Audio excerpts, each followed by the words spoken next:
Rodrigo Salazar, director ejecutivo del Consejo de la Prensa Peruana, está con nosotros en estudios y nos va a ayudar a comprender esta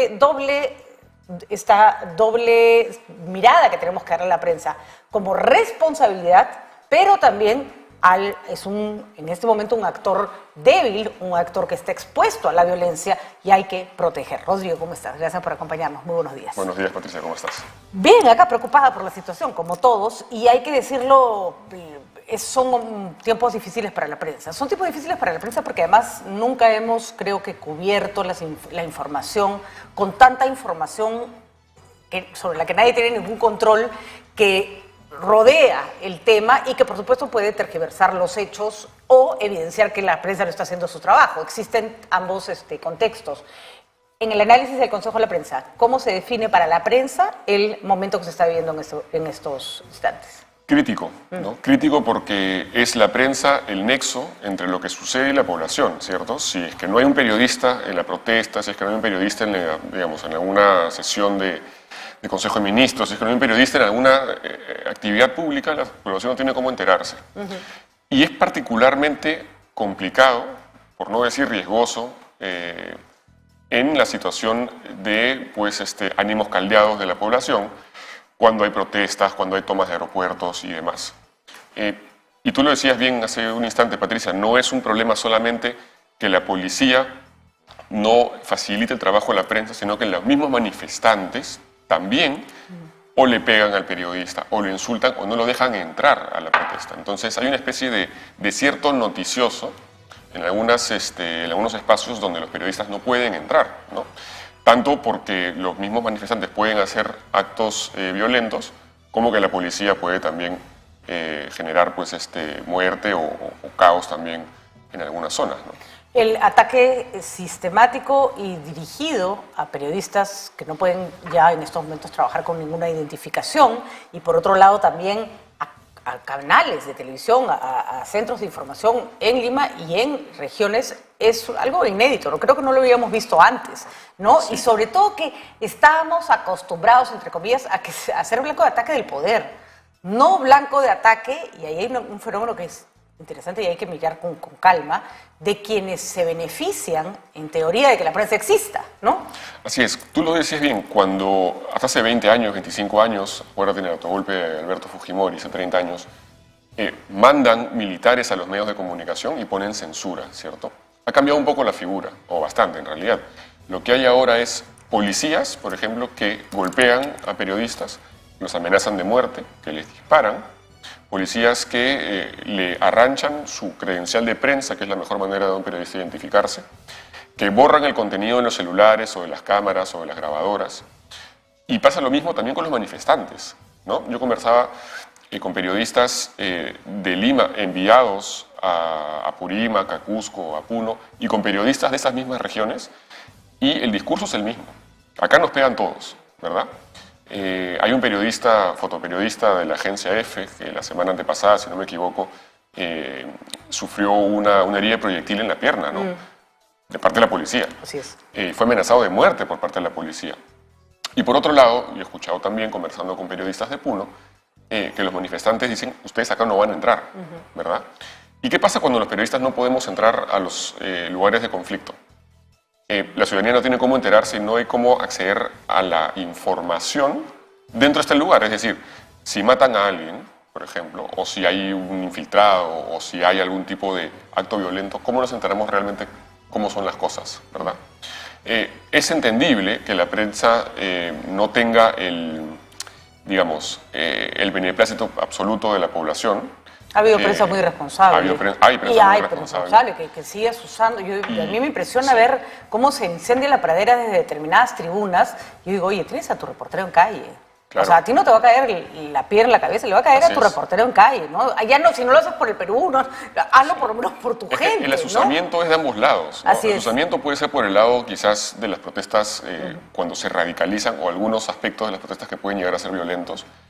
Y también del otro lado, ¿cierto? Claro. Pero la prensa no se puede comportar como los delincuentes, digamos, no, en absoluto, pues. Entonces tenemos una responsabilidad. Hay que ser pues más cívico que el que está tirando piedras, ¿no? Sí. Y queremos recordar al público, nosotros tenemos en el Consejo de la Prensa Peruana un tribunal de ética, que es gratuito, cualquiera de ustedes puede entrar a www.tribunaldeetica.org y poner un caso de manera digital contra algún medio de comunicación si es que sienten que no ha habido una cobertura ética y responsable. Ustedes, de hecho, están sujetos al tribunal también, ¿no? Entonces, si es que hubiera alguna queja sobre cualquier medio de comunicación del Consejo de la Prensa, incluyendo ustedes, pueden entrar al Tribunal de Ética y hacer su queja, y el tribunal dirimirá y dirá, bueno, acá hubo un error, se tiene que rectificar, etc., ¿no? Entonces es un intento de quizás autorregular y mejorar el trabajo de la prensa.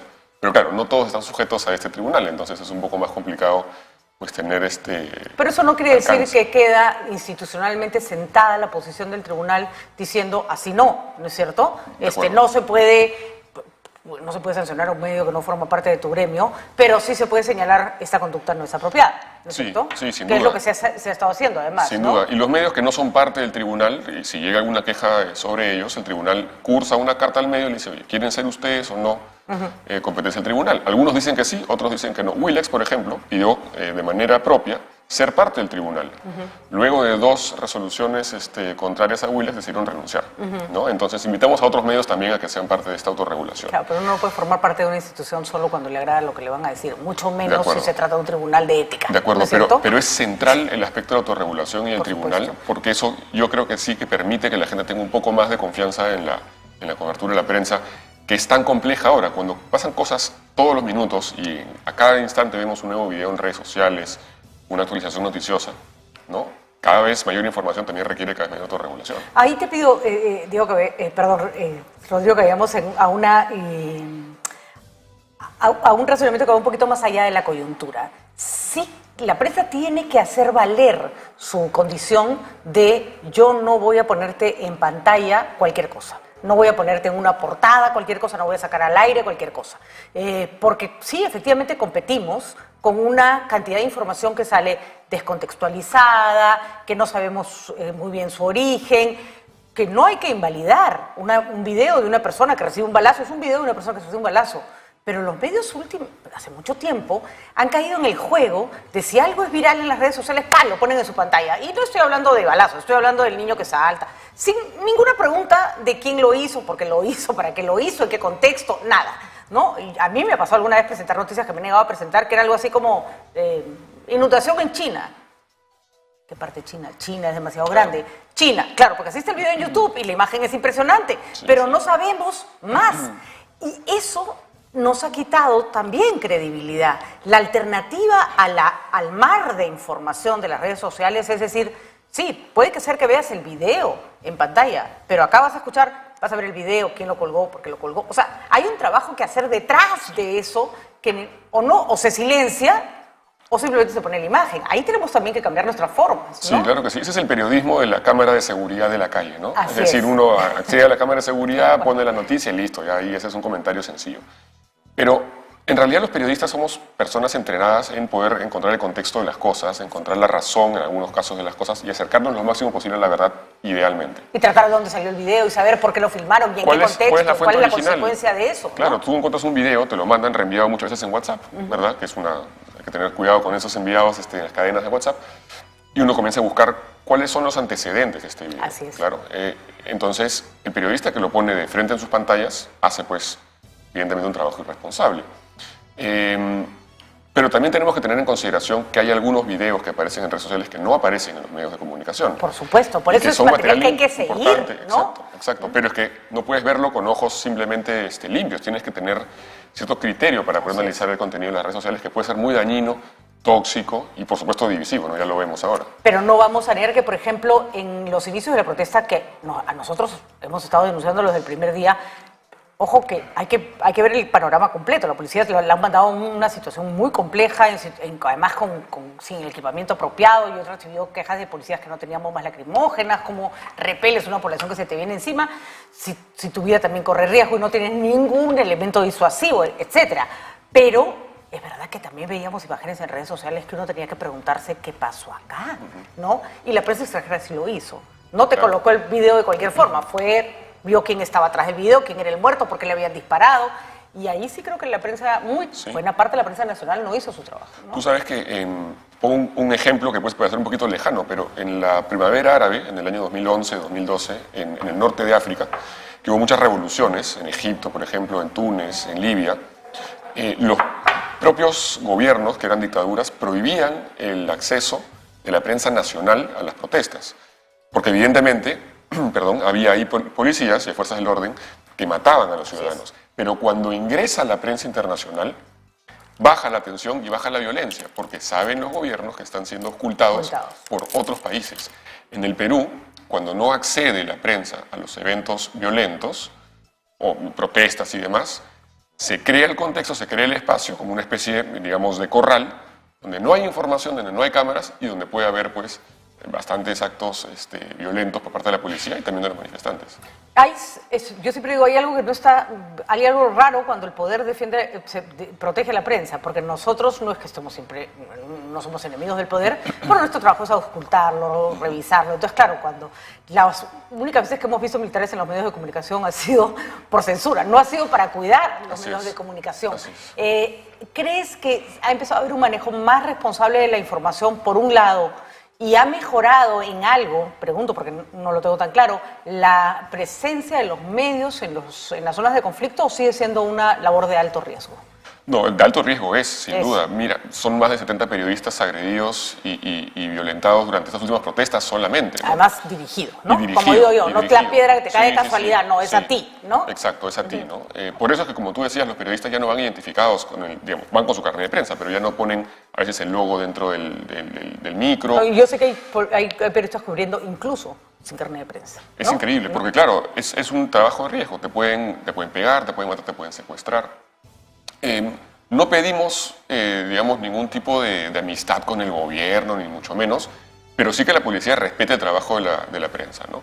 Nosotros nos hemos reunido en una ocasión con la presidenta Dina Boluarte, esto fue en diciembre del año pasado, si no me equivoco, mediados de diciembre puede haber sido, donde le dijimos, necesitamos que la prensa tenga, digamos, no voy a decir la colaboración, pero sí el respaldo de la policía en lugares de protesta. Claro. Es decir, que el policía no sea tu enemigo, para comenzar, y que te permita acceder a las protestas y que te proteja en caso haya algún tipo de manifestación violenta.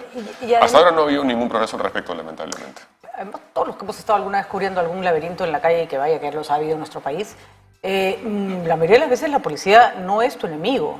Tampoco es que lo estás protegiendo a él, pero sí, yo me he parado detrás de policías para que no me caiga piedra, ¿no? En momentos de conflicto muy alto, en países, digamos, más desarrollados que el Perú, los militares y la policía te llevan a la zona de conflicto, te protegen, informas y regresas. Así es. Acá tú vas a la de Dios. Vas a la de Dios y si con suerte no te cae una represión de la policía. Y ha habido también un comportamiento extraño al comienzo, creo yo. Primero, veníamos de un discurso que es lo peor que puede pasar, de un gobierno poniendo a la prensa contra el ciudadano. No protegiéndose a ellos, o sea, indirectamente a ellos, sino enfrentando a la prensa con el ciudadano, creando un discurso maniqueo, ridículo, en virtud de una prensa sí que existe, pero gracias a Dios hay libertad de prensa en nuestro país y hay muchos medios, y hay muchísimos medios regionales, además, que han sido fuente de información importante cuando en Lima no se ha mirado lo que pasa en regiones con la atención debida. Pero a mí lo que me resulta preocupante es que este discurso asusador ha calado en la población, y eso es un fenómeno mundial, además, hay que decirlo, ¿no? La mejor defensa hoy día de los gobiernos y del poder es enfrentar a la población con la prensa, ¿no? Sí, claro que sí. Ha pasado en Estados Unidos, ha pasado en Bolivia, ha pasado en Perú, pasa en Inglaterra, y esto es algo que no es de izquierda ni de derecha, esto es de todos. Recuerda claramente, Patricia, que en el gobierno, en el Congreso Fujimorista del 2016, Luis Galarreta, diciendo constantemente prensa mermelera, insistió en eso, ¿cierto? Sí, todo esto viene de largo, ¿no? La derecha dura y la izquierda también extrema, pues tiene ese discurso. Pero Castillo Lucía constante, mira, si no era todos los días, era por lo menos cada 2 días, acompañado de Aníbal Torres y demás. Entonces, y además con maltrato directo a los periodistas que eran de medios que no les resultaban afines, así es, ¿no? Lo que se comienza a crear es un contexto en el cual la prensa es el enemigo del pueblo, ¿no? Entonces, por eso pasa lo que pasa. Por eso, cuando el periodista va a un espacio de protesta, pues es atacado, ¿no? Ha habido parodias en el sur del país contra la prensa tradicional, ¿no? Contra los canales, contra los medios tradicionales. Eso es un efecto, por supuesto, también de la cobertura, eso no lo vamos a negar, pero en gran medida por esta constante, digamos, empujar la idea de que la prensa es tu enemigo, ¿no? Es tu enemigo. Sí. Y el problema finalmente es que se comienzan a tejer luego realidades alternativas, ¿no? Es decir, lo que dice la prensa es mentira, ¿no? Y lo que yo te digo es la verdad, ¿no? Yo como gobernante, y lo primero que tenemos que hacer como ciudadanía es dudar de los gobernantes y de los políticos. Ahora, me impresiona enormemente, Rodrigo, porque creo que eso se ve tal vez en menor medida, o tal vez no lo percibo con tanta claridad, que el Perú es uno de los países donde el gremio se maltrata más. Porque particularmente, yo es muy raro que me refiera en nombre y apellido a un periodista en particular. Creo que la gente tiene más que suficiente con su criterio para decidir a quién le cambia de canal.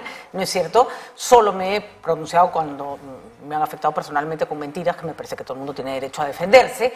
Pero el nivel de maltrato de un periodista que piensa que cubre la noticia de una manera versus otro que no la cubre igual, es lo más ciego que yo he visto en mi vida. Porque la idea es, pues tú chambea, déjame a mí chambear, la gente decidirá o verá, pesará quién le parece que está más cerca de la verdad, ¿no? Sí. Bueno, claro, y si la ciudadanía ve eso, los televidentes y los lectores ven eso, dentro del mismo gremio periodístico, imagínate pues cómo puede ser cuando lo hace el gobierno. Entonces, sí, pues es lamentable que haya ese tipo de trato. Una ceguera, ¿no? Porque, repito, uno puede marcar su distancia, decir así no se informa, pero de ahí a decir fulano es un memelero, un mentiroso, un ladrón, ¿no? Sí. ¿En cuántas listas me han puesto a mí que he recibido plata del gobierno? En mi vida he recibido un solo del gobierno. Mi situación económica sería otra probablemente. Finalmente lo que debemos intentar es estar encima de los problemas, ¿no? Es decir, nos afectan sin duda como a todo peruano, pero intentar informarlo de la manera, digamos, más desapasionada posible. Así es. Y no personalizando, ¿no? Yo puedo criticar la postura de un periodista, pero ya meterme en temas con mentiras además, ¿no? Eso que Tú mencionabas algo importante, Patricia, que no quiero dejar de rescatar. El trabajo de la prensa regional ha sido ahora fundamental. Es fundamental en general, pero en estas protestas ha sido particularmente importante porque, para comenzar, la prensa regional tiene mayor conocimiento de lo que pasa en su zona, ¿no? Evidentemente hay un tema cultural que es distinto, y por otro lado hay, digamos, una versión de las cosas que a veces no escuchamos en otros lugares. En Puno, por ejemplo, hemos tenido la oportunidad de conversar con varios periodistas de radios y de prensa escrita que hay un trabajo muy, muy bueno. Y creemos que esa información que ellos recogen es muy valiosa, ¿no? Entonces, por supuesto que respaldamos el trabajo de esta prensa importante y pedimos abiertamente a los manifestantes que por favor dejen a la prensa trabajar y a la policía también, ¿no? Que además es su deber. Y tampoco hay que estigmatizar a la prensa regional. Yo he escuchado muchas veces, hay prensa regional que asusa. Es curioso, primero que es una prensa que está más cercana de los problemas de la gente que está protestando. Por lo tanto, la visión que tengan del problema nos puede parecer sesgada, pero en realidad también responde a una mirada que desde Lima no necesariamente se tiene. Pero las personas que critican a esa prensa, que la debe haber asusadora también, no lo estoy negando, sí, claro, no critican a los que asusan del otro lado. Entonces, ¿no? La estrechez, o sea, si asusa, violenta o fastidia al que piensa como yo, está bien, ¿no? Pero si lo hace el otro lado, hay que meterlo preso, ¿no? Sí, exacto. La palabra asusamiento se ha convertido, creo que, en la palabra más usada de los últimos 2 meses, ¿no? Y hay que usarla con cuidado porque viene de ambos lados. Así viene del protestante violento y viene también del mismo lado del Estado. Así es. Pero sí, digamos, hay prensa que hace un trabajo, que ha hecho un trabajo, digamos, yo diría objetivo. Pero también hay prensa regional, por supuesto, que es mercenaria. Esto es, hay que rescatar. Siempre la ha habido. Que cobran por eso. Exacto, ¿cierto? Siempre la ha habido, sí, ¿no? Sí. Yo acá quiero decir, nosotros tenemos una cantidad importante de medios aliados en regiones, algunos de los cuales han sufrido serios ataques, y el trabajo que han hecho todas las veces que nos hemos comunicado con ellos ha sido realmente impecable, ¿no? Realmente impecable. Y repito, se puede hasta discrepar de la mirada, porque desde ambos lados se puede tener una mirada sesgada, ¿no? Sin ningún ánimo de mentir, ves las cosas desde un lente que no te permite ver, aunque es nuestra chamba, tratar de ver todo completo. Pero eso no quiere decir que se va a denigrar el trabajo de los otros. No, claro, y hay algunos periodistas que dicen, mira, yo he visto a Movadef, hay algunos que dicen, no lo he visto. Pero si te dicen que sí o que no, no tienes que insultarlos porque lo dijeron. Mejor es que haya información de aquí, por aquí, por aquí, por allá, y que sea el ciudadano, el televidente, el lector, el que se encargue finalmente de decidir cuál es su opinión. O como lo hemos dicho nosotros muchas veces cuando hemos sido entrevistados. Nos dicen, sí, que las fuerzas de Bolivia, ya, pero dime quiénes, dónde, claro, cómo, claro. ¿no? O sea, foto, video, documento, sí, porque lo que se está denunciando es gravísimo y nosotros no creemos que sea todo un invento. Pero el señor Otárola no se puede parar a decir, ¿Hay armas de Bolivia? ¿Dónde? O sea, además, si hay armas de Bolivia, ¿qué esperaste para cerrar la frontera? O sea, estamos hablando de cosas gravísimas, Nos ¿no? olvidamos además que Bolivia ha sido un país hermano durante muchísimos años. Sí. Fuimos un solo territorio en una época. Entonces, yo creería que si es que hay algún tipo de infiltramiento boliviano, si es que lo hubiera, digo, es minoritario, debe ser minoritario. Y debería ser... No tengo la base para decirlo, pero digamos, lo que tenemos que reconocer es que cuando hablamos de asusamiento, de infiltración, y a veces se pone en algún medio de comunicación, acá hay una persona que dice que está asusando, ¿no? Que personas, pues, evangélicos, pastores, y demás, algunos profesores incluso, un video de TikTok, por ejemplo, ¿no? ¿Cuántas vistas tiene ese video de TikTok para que sea realmente no asusamiento? ¿Cuánto alcance tiene? ¿Cuántos compartidos tiene para tener realmente poder de poder convencer a la población? ¿Quién es? ¿Por qué lo colgó? ¿No? Porque si tiene 5 seguidores, si tiene 10 vistas, eso no es asusar, eso no es, ¿no? Entonces, por eso es lo que tú decías, el contexto de la información que recibimos los periodistas es fundamental para que la gente pueda entender finalmente lo que sucede. Y mira, ya, hasta por un afán hasta por un tema de conveniencia, ya si no lo quieres hacer por principio, digo yo siempre, aunque sea hazlo por la razón que sea, pero hasta para marcar una diferencia con redes sociales. No le podemos ganar a redes sociales, ni en la rapidez con que se difunden, ni en la irresponsabilidad. Claro. Entonces, ofrece otra cosa, para que te busquen por otras razones, sí, ¿no? Como periodista no le ganas a las redes sociales, cuelga los chimpunes, ¿no? Exactamente. Muy bien, Rodrigo, muchísimas gracias. Y a seguir pidiendo, porque la prensa siga haciendo su trabajo. Y otro punto importante es que cuando los periodistas denuncien, por ejemplo, abuso de las fuerzas del orden, como un reportaje muy serio que se hizo en la Unidad de Investigación de Canal 2, el poder no los puede tratar de proterrucos. O sea, eso no puede pasar. Eso no puede pasar. O sea, hay evidencia, ¿no? está en todos lados. Está en todas partes, y que el poder explique por qué, en qué circunstancias, que señale a los responsables, pero no puede ser que le pida a la prensa no informar. Y no pasa solamente ahora, Patricia. En las protestas del 2020 de noviembre contra Manuel Merino, más de 40 periodistas agredidos, algunos incluso con balas de goma o canicas de vidrio, ¿no? Así es. Y eso viene a la policía. Así ¿no? es, desgraciadamente. Por supuesto, repetimos, no todos los policías han actuado de manera exagerada, y también hay que ver las circunstancias en que los mandaron al terreno, porque claro, es bien fácil agarrártela del último de la fila, ¿no es cierto? Pero la prensa tiene que hacer su trabajo. Muchísimas gracias, Rodrigo. Nosotros seguiremos atentos al trabajo de la prensa, y por supuesto un saludo muy especial a todos nuestros colaboradores y todas los distintos medios de comunicación que trabajan en consonancia con Nativa y que nos ayudan a tener una mirada más amplia en lo que ocurre en las regiones.